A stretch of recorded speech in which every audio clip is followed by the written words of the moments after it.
ਸਰਕਾਰ ਦੀਆਂ ਸਖਤ ਹਦਾਇਤਾਂ ਦੇ ਬਾਵਜੂਦ ਪੰਜਾਬ 'ਚ ਝੋਨੇ ਦੀ ਪਰਾਲੀ ਨੂੰ ਅੱਗ ਲਗਾਉਣ ਦਾ ਸਿਲਸਿਲਾ ਜਾਰੀ। ਪੰਜਾਬ ਵਿੱਚ ਝੋਨੇ ਦੀ ਕਟਾਈ ਦਾ ਸਿਲਸਿਲਾ ਚਰਮ ਸੀਮਾ ਤੇ ਹੈ ਅਤੇ ਕਿਸਾਨ ਕਣਕ ਦੀ ਬਿਜਾਈ ਵਿੱਚ ਦੇਰੀ ਨਹੀਂ ਕਰਦੇ, ਜਿਸ ਕਰਕੇ ਝੋਨੇ ਦੀ ਕਟਾਈ ਤੋਂ ਬਾਅਦ ਜ਼ਮੀਨ ਤਿਆਰ ਕਰਨ ਲਈ ਪਰਾਲੀ ਸਾੜ ਦਿੱਤੀ ਜਾਂਦੀ ਹੈ। ਪਰਾਲੀ ਦੇ ਧੂਏ ਕਾਰਨ ਪੰਜਾਬ ਦੇ ਨਾਲ-ਨਾਲ ਨੇੜਲੇ ਕੁਝ ਰਾਜਾਂ ਵਿੱਚ ਵੀ ਇਸ ਪਰਾਲੀ ਦੇ ਧੂਏ ਤੋਂ ਆਮ ਲੋਕ ਪਰੇਸ਼ਾਨ ਹਨ। ਸਰਕਾਰ ਕਿਸਾਨਾਂ ਨੂੰ ਪਰਾਲੀ ਨਾ ਸਾੜਨ ਲਈ ਲਗਾਤਾਰ ਯਤਨ ਕਰ ਰਹੀ ਹੈ। ਵੱਡੇ ਕਿਸਾਨ ਖੇਤੀ ਲਈ ਮਸ਼ੀਨਾਂ ਖਰੀਦਦੇ ਹਨ ਔਰ ਛੋਟੇ ਕਿਸਾਨ ਖਰਚੇ ਦੇ ਡਰੋਂ ਪਰਾਲੀ ਨੂੰ ਅੱਗ ਲਗਾ ਦਿੰਦੇ ਹਨ।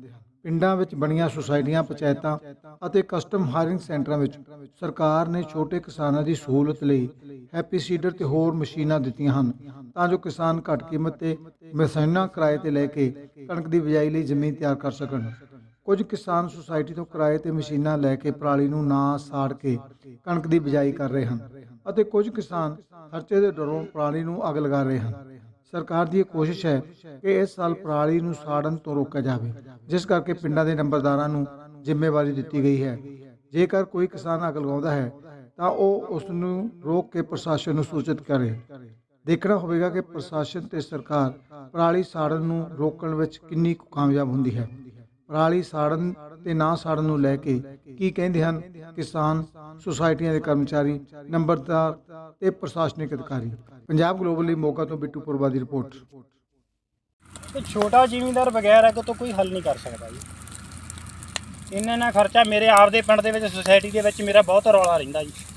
ਟਰਾਲੀ ਦਾ 1000 ਰੁਪਈਆ ਕਿਰਾਇਆ ਵਾ ਜੀ, ਸੁਪਰ ਸੀਡਰ ਦਾ 3000 ਰੁਪਈਆ ਵਾ ਜੀ ਇੱਥੇ ਜੀ, ਹੈਪੀ ਸੀਡਰ ਦਾ 2500 ਰੁਪਈਆ ਵਾ। ਦੱਸੋ ਜੀ, ਤੇ ਡੀਜ਼ਲ ਵੱਖਰਾ ਜੀ, ਜਿਹੜਾ ट्रैक्टर किराए ਤੇ ਲਿਆਉਣਾ ਉਹ ਵੱਖਰਾ जी। ये सोसाइटी का है। सोसाइटी से क्या क्या मिलता है आपको? सोसाइटी से वो बेलर भी है, सोसाइटी का ही है। सोसाइटी से तकरीबन सारा सांदी है, जीरो ड्रिल है, सुपर सीडर है, जो है बढ़िया है जी।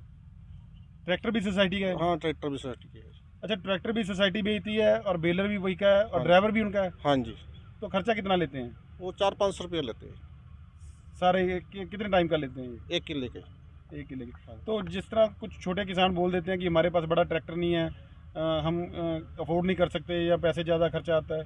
नहीं, जो छोटे जिम्मेदार लिए तो बहुत फायदा है इसका ना। सोसाइटी का जब लेके काम कर बारी से ले आई जाती है, बारी तो चली जाता है।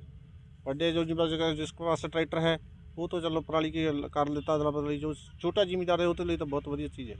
अच्छा, ये जो पराली इकट्ठा कर रहे हैं ये लेके कौन जाता है? जो सोसाइटी की लेके जाते हैं। सोसाइटी लेके जाती है? हाँ जी। आपका कितना खर्चा होता है सारा टोटल? अपना तो 500 रुपये है। और कोई खर्चा नहीं, कोई खर्चा नहीं है।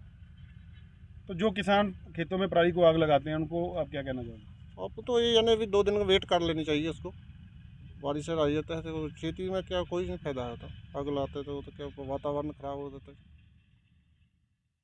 नरेंजन जी, आपके पास कितने ये हैप्पी सीडर या सुपर सीडर है जी ते 2 जीरो टेल है मशीनां बिजाई करने वाली सबसिडी ते दे रहे सारे किसानों को। हजे थोड़ी जी घट चली है बिजाई, जिवें जिवें झोना कटाई हो रही है उवें उवें ते चल रहा काम।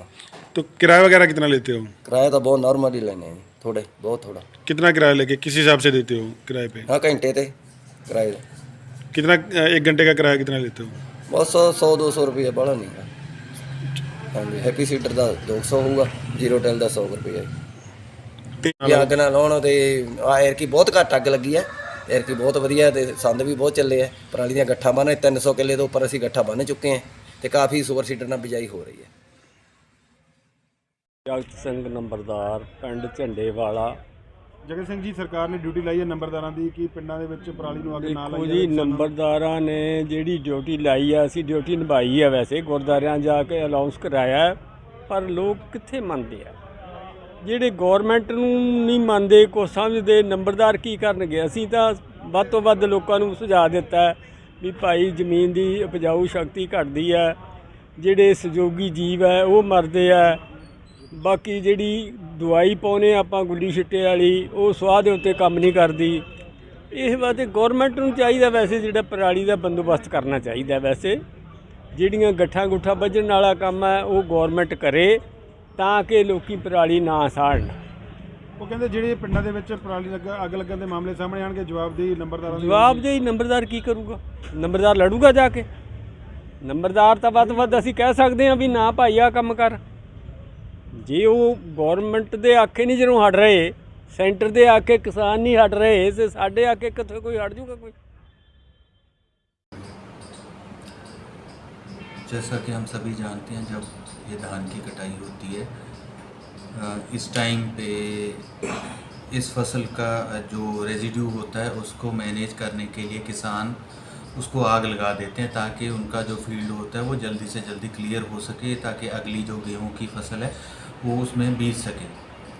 इस जल्दबाजी में किसान उसको जला देते हैं, उससे धुआं होता है और उससे लोगों को कितनी परेशानियां होती हैं, मरीजों को परेशानी होती है, पंछियों को, जो मिट्टी में किसान के मित्र कीड़े होते हैं उनको प्रॉब्लम होती है और बहुत बड़े लेवल का एक पोल्यूशन हो जाता है। हालांकि इसमें सिर्फ एक ही पक्ष को नहीं जिम्मेवार ठहराया जाना चाहिए, लेकिन फिर भी ये एक बड़े पोल्यूशन को कंट्रीब्यूट जरूर करता है जो यहाँ से धुआं उठता है। इसको एनालाइज किया गया सरकार के लेवल पे तो देखा गया कि अगर किसान को कुछ मशीनरी मिल जाए, जिसको सीआरएम मशीनरी बोलते हैं, वो वाली मशीनरी मिल जाए तो उससे दो तरीके की मैनेजमेंट हो सकती है। एक्सिटू जो उस रेजिड्यू को बांध के उसकी गांठें बना के बाहर ले जा सकते हैं, किसी इंडस्ट्री में यूज़ हो सकती है या चारे के तौर पे यूज़ हो सकती है। दूसरा तरीका हो सकता है इन सिटू मैनेजमेंट का, ताकि उस रेजिड्यू को उसको काट के उसी मिट्टी में मिला दें और उसमें जो जैविक मादा होता है मिट्टी का वो भी उसमें भी बढ़ोतरी हो सके। तो दोनों काम करने के लिए, दोनों तरीके की मैनेजमेंट करने के लिए हमारे पास मशीनरी है। अभी 5450 के आसपास मोगा ज़िले में मशीनरी है जो एक्सिटू मैनेजमेंट के लिए और इंसिटू मैनेजमेंट के लिए है। किसानों को दे दी गई है, सोसाइटीज़ में दे दी गई है, जो कस्टम हायरिंग सेंटर्स हैं उनमें दे दी गई है, पंचायतों के पास है। उसका यूटिलाइजेशन भी हो रही है काफ़ी ज़्यादा, बहुत लोग उत्साहित हैं उसको यूज़ करके। जो आग का काम है वो कम हो रहा है, लेकिन फिर भी आज तक हमारे पास सैटेलाइट से 341 जो फायर इंसिडेंट्स हैं वो रिपोर्ट हुए हैं। हालांकि उसमें हमारी टीम जाती है, जो नोडल ऑफिसर होता है वो जाता है, फिर वहाँ एक ऐप बनी हुई है ATR ऐप, वो वहाँ से रिपोर्ट करता है। बहुत सारे मामले ऐसे हो जाते हैं जिनमें पता चलता है कि आग नहीं लगी है या सैटेलाइट ने कोई और आग, जैसे किसी ने घास को लगाई है, किसी ने कूड़े को लगाई है, या वैसे भी क्योंकि वो थर्मल इमेजिंग से चलता है तो उसमें आग एक्चुअली नहीं लगी होती है। फिर जो जहाँ पे आग लगी होती है उसकी रिपोर्टिंग हो जाती है तो उसके ऊपर जो एनवायरमेंटल कंपनसेशन है वो इम्पोज करी जाती है और उसके रेवेन्यू रिकॉर्ड में एंट्री भी करी जाती है। तो ये तो हमारा काम जो चल रहा है, जो सेट प्रोसीजर है उसके हिसाब से। और अभी जैसे देखने में आया है कि मेन रोड के आसपास बड़ी आग लग जाती है, तो उसमें तो अगर हम फायर ब्रिगेड भेज के उस आग को वहीं पे बंद करवा दें, बुझा दें, तो उससे ज़्यादा फ़ायदा हो सकता है, क्योंकि एक्सीडेंट्स वगैरह भी मेन रोड पे ज़्यादा होते हैं और फायर ब्रिगेड मूव भी इन्हीं रोड्स पे ज़्यादा अच्छे तरीके से कर सकती है। तो हम एक तो ये करने वाले हैं कि जहाँ पे आग लगी दिखेगी, हमें रिपोर्ट मिलेगी, हम उसको बुझाएंगे। क्योंकि जो माननीय कोर्ट्स हैं हमारी, हाई कोर्ट है, सुप्रीम कोर्ट है, NGT है, एक कमीशन बना हुआ है एयर क्वालिटी मैनेजमेंट पे, वो सारे लोग इस पे अब इस प्रैक्टिस को बंद करने के लिए सख्ती कर रहे हैं। तो वैसे ही ऊपर से इंस्ट्रक्शंस आती हैं, गवर्नमेंट की तरफ से इंस्ट्रक्शंस आती हैं, तो वो सारी इम्प्लीमेंट तो करनी पड़ती हैं। तो उस हिसाब से हमें भी अब लोगों को कंसल्ट करके, लोगों को कॉन्फिडेंस में लेके ऐसे मेजर्स लेने पड़ेंगे ताकि हम इसको काबू कर सकें। सर, आपकी तरफ से किस तरह की सख्ती की जा रही है कि जो अगर कोई आग लगा रहा है खेतों में तो उनके ऊपर क्या? वही मैंने बताया ना, एक तो वही रूल ही है कि नोडल ऑफिसर वहाँ जाके रिपोर्ट करता है, फिर उसके ऊपर EC इम्पोज हो जाती है, एनवायरमेंटल कंपनसेशन इम्पोज हो जाती है और उसके रेवेन्यू रिकॉर्ड में रेड एंट्री का प्रावधान भी है। ये तो एक चीज़ होगी। एक उसको रोकने के लिए जैसे मैंने बताया कि फायर ब्रिगेड या हमारी IEC एक्टिविटीज़ काफ़ी सारी चल रही हैं। जैसे हम सुबह शाम मुनादी करवा रहे हैं, गुरुद्वारों की तरफ से अनाउंसमेंट हो रही है ताकि लोग इस बात को समझें कि ये हमारा ही नुकसान है। ऐसे रिलीजियस इंस्टीट्यूशंस, गुरुद्वारे हैं, मंदिर हैं और NGOs हैं। एक द नेचर कंजर्वेंसी करके एक इंटरनेशनल NGO है, वो भी हमारे 52 विलेजेस में काम कर रही है। उसने 2500 किसान जो हैं वो गोद लिए हैं, समझो उनको थोड़े वो पैसे भी देते हैं, 2000 है शायद। तो ये सारे हमारे एफर्ट्स हैं ताकि हम इस बुराई को, जो ये चीज़ हो रही है आग लगाने की, इसको हम कंट्रोल कर सकें। सर, जिस तरह से आप बोल रहे हो कि मशीनरी दी जा रही है किसानों को सोसाइटियों की तरफ से या किसी और की प्रयास किए जा रहे हैं, तो किसानों का, छोटे किसानों का कहना है कि वो इतना अफोर्ड नहीं कर सकते। अगर मशीनरी भी है तो उनको बड़े ट्रैक्टर चाहिए, तो बड़े ट्रैक्टर उनके पास है नहीं है, उनके पास यही हाल है कि वो पराली को आग लगाएं। हाँ जी, आपकी बात थोड़ी सी सही है, क्योंकि जो मशीनरी है, जैसे सुपर सीडर है, वो काफ़ी हैवी मशीन है, वो 50 से ऊपर की हॉर्स पावर का ट्रैक्टर ही खींच सकता है। लेकिन बाकी जो है, जैसे बेलर्स हैं, वो तो छोटा किसान भी यूज़ कर सकता है, क्योंकि उसको छोटा ट्रैक्टर खींच सकता है। और बेलर्स भी कई कैपेसिटी के आते हैं, कई काफ़ी हैवी हैं।